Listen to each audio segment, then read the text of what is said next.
ఆమె భర్తే గొంతు నులిమి హత్య చేశాడని ఆరోపిస్తున్నారు. ఏం జరిగిందని పక్కన వాళ్ళు అడిగితే ఊరేసుకున్నాను.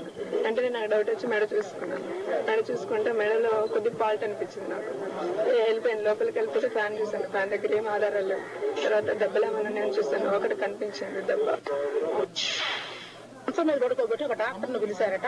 డాక్టర్ అయితే అమ్మాయికి ప్రాణం లేదని చెప్పారట. మరి ఉరేసుకున్న దానికి ఆ అమ్మాయి 5'2" అడుగులు ఉంటుంది.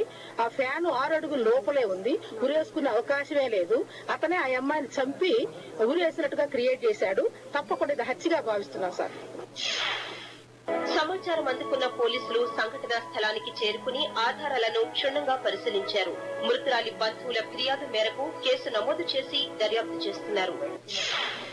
ఆమె భర్తనే ఆమెను చంపి ఉండొచ్చు అని చెప్పి కంప్లైంట్ బట్టి తెలుస్తుంది.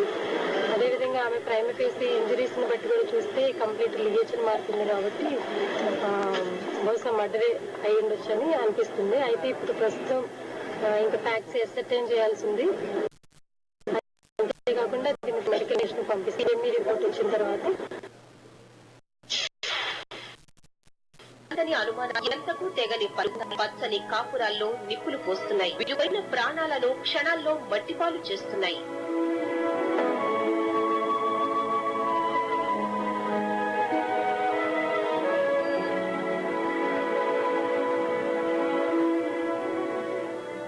ఎప్పుడూ గలగలా నవ్వుతూ అందరినీ నవ్వించే ఆ పుత్తడి బొమ్మ అకస్మాత్తుగా నేలరాలిపోయింది. అమ్మా నాన్నలను కలిసి ముచ్చట్లెన్నో చెప్పి 3 రోజులే గడిచింది. ఆ రోజు ఉదయం కళాశాలలో అడుగుపెట్టి సాయంత్రం ఇంటి ముఖం పట్టే వరకు ఆ ముఖంలో ఎక్కడా కళ తప్పలేదు.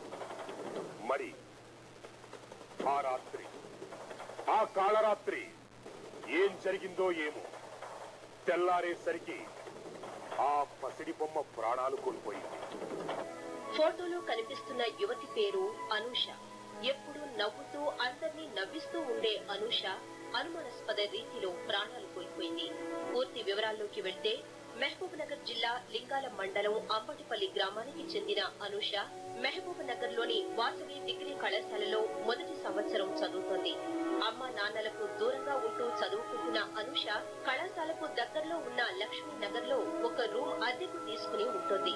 3 రోజుల క్రితమే తల్లిదండ్రులను కలిసి సంతోషంతో తిరిగి వచ్చిన అనూష నిన్న ఉదయం యథావిధిగా కళాశాలకు హాజరైంది.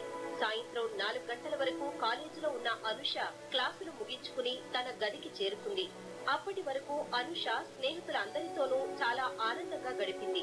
మరి ఆ రాత్రి ఏం జరిగిందో